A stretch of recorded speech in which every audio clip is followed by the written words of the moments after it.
here to talk about a mystery that we're trying to unravel, some real treasures that we found in the restoration process with the Unity Tower.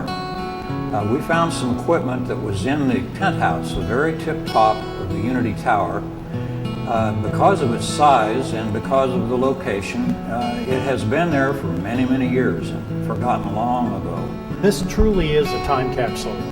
What's interesting is that the Fillmores were adopters of early technology.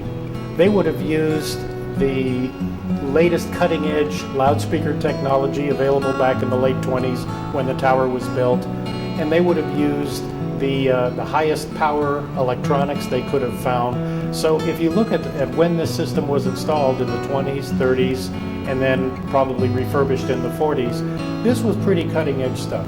They used very large acoustic horns to develop that level of amplification.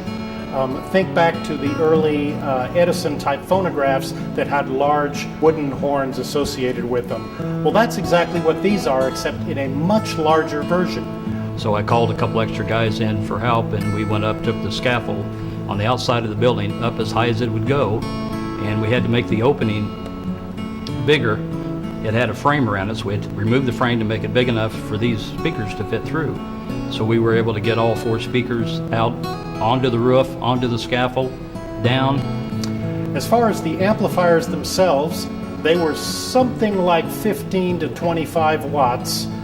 They had a lot of tubes in them, and they ran off 110 volts, but they probably also had a battery backup because power in the 30s was not very reliable.